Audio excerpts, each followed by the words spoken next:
What's going on, y'all? I'm here to talk about the really cool buffs and changes I've made to Frosmoth in my ROM hack.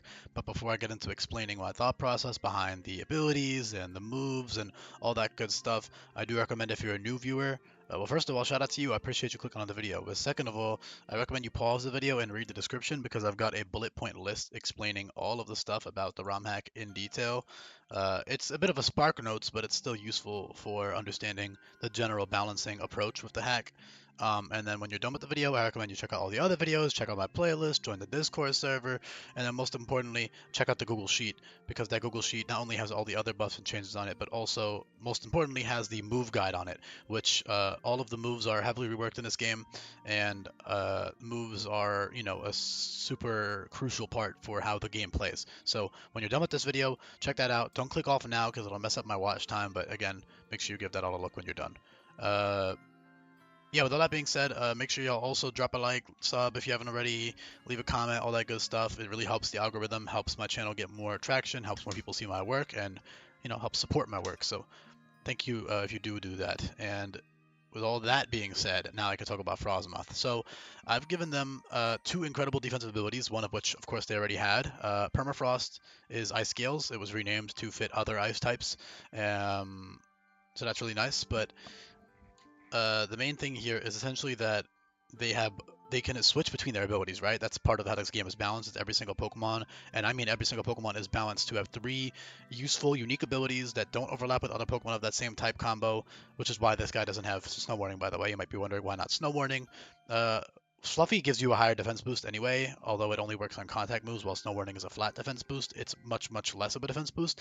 And of course, Snow Warning has the advantage of being its own weather and setting up Aurora Veil and Blizzard not missing all that good stuff, but Fluffy also fits very well. And again, there is another Ice Bug type that I have planned to have the ability uh, Snow Warning, so that's the why. But yeah, the beautiful thing is that in this ROM hack, you can switch between Fluffy and Permafrost whenever you need to. I mean, this thing is insanely bulky if you consider the fact that it can switch depending on the situation. Because depending on the boss fight, you're gonna want to run a more physically defensive or specially defensive set, right? And you're so damn tanky, you can just take hits for days. It's really, really crazy. Not to mention, Ice Bug gets a lot of shit because in competitive, it's 4 times weak to rocks, and then it has two 4 times weaknesses, which a lot of people hyperfixate on. But in an in-game context, number one, it has 3 great resistances in grass, ice, and ground, but it's also just so absurdly bulky that it doesn't even really matter anymore. And it also doesn't have to worry about entry hazards. Stealth rocks are not a factor. If they are, it'll be on literally one out of like the 50 boss fights in the entire game that has stealth rocks. So very minor. Uh, Definitely not something to worry about. But yeah, Permafrost, Fluffy, and then their final ability is Serene Grace, which is a great offensive option. As you can read, Revelation Dance with Serene Grace now gives you a +1 special attack boost, so you can slap on Choice Scarf, or later in the game you can even use Quiver Dance, or you could use like Tailwind Revelation Dance, for example. And that's really, really good for like sweeping or getting a couple kills in a row. I'm personally not a fan of the way this plays at all. At some point, I had them as having Elegance, which makes them immune to priority, which I also like, but they're both pretty equally cheesy abilities, to be honest.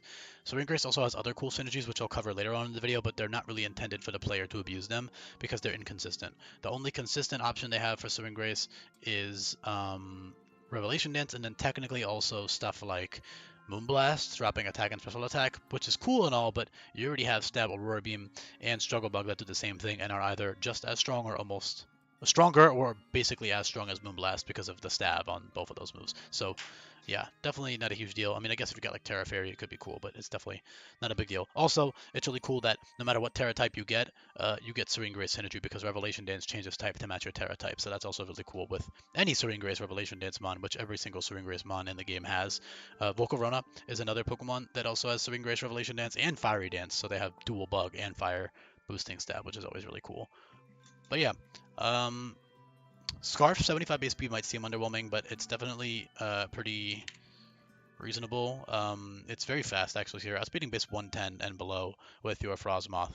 Um, if you get a neutral speed nature Frosmoth, so that's really good. Obviously, it's not outspeeding the entire game, which is good for balance in my opinion. You would need a Tailwind up, for example, to get more than that speed. But yeah, Coverage-wise, it's got some really good coverage. I didn't talk. I want to talk about Snom though. Before I get into more stuff about Frosmoth, I want to talk about Snom because Snom is cool. In theory, you could keep them past level 24. They are bulkier, especially than Frosmoth with a Violite, and they have good Phys Def with a Violite, and they have like Barbed with a Violite, which can work for like chip damage. I would say a really good move on the whole line is Siphon. Siphon is awesome because it's essentially bug type Draining Kiss, right? It's 45 base power, but it heals you by 100% of HP. And then Mega Drain is also kind of like Grass type Draining Kiss, where it's 75% recovery, 60 base power. So Mega Drain, Giga Drain, Draining Kiss, Siphon, all of those are really good healing slash draining moves. So those are really, really cool on Snom and Frosmoth, especially early game. That Siphon goes insane. I mean, Snom's PDEF is absurd for early game. Honestly, probably still too high, but I like Snom. I'll let him cook a bit. It's cool.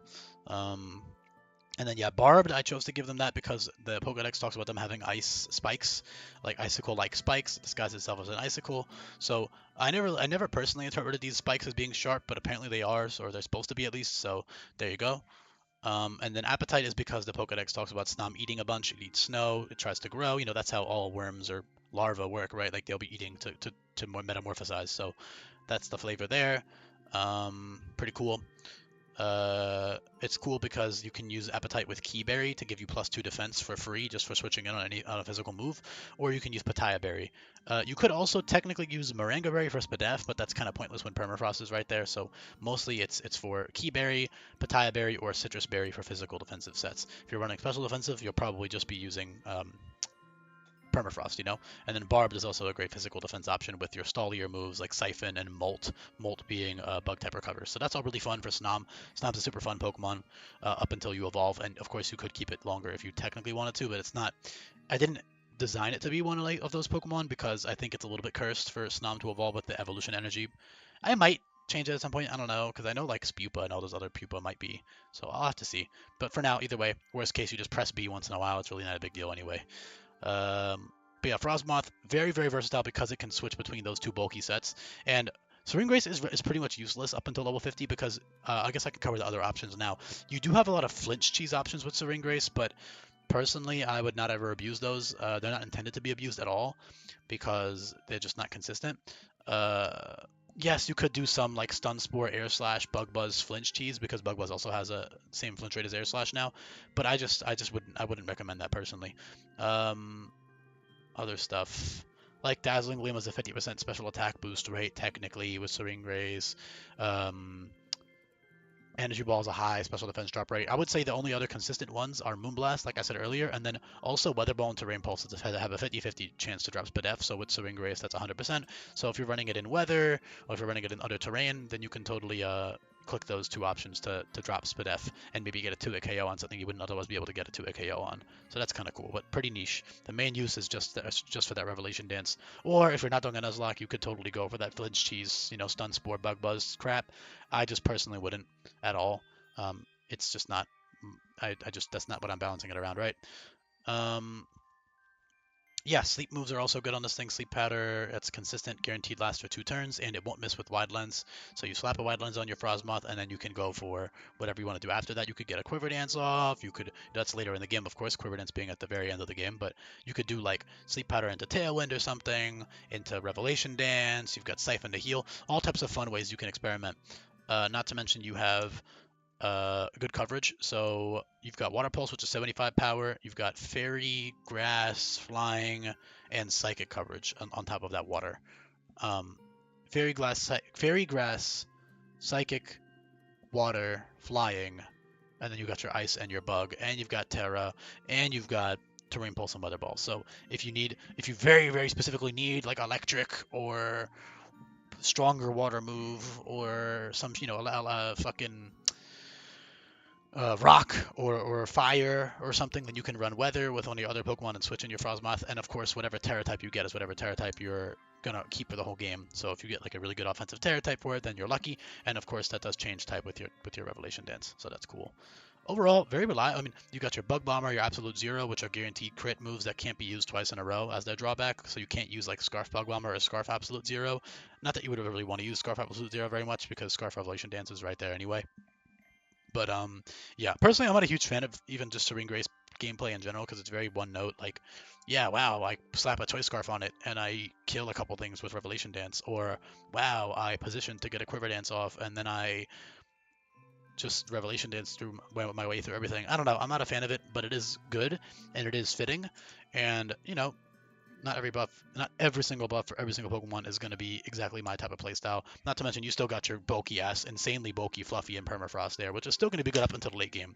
I don't want people to think that, oh, once you get Revelation Dance, there's no reason to use fluffy or permafrost. That's literally the opposite. I would say you still have more reason to use fluffy and permafrost just because they're so consistent and they're so bulky. Like, I can't understate how tanky this thing is on the physical and special side now.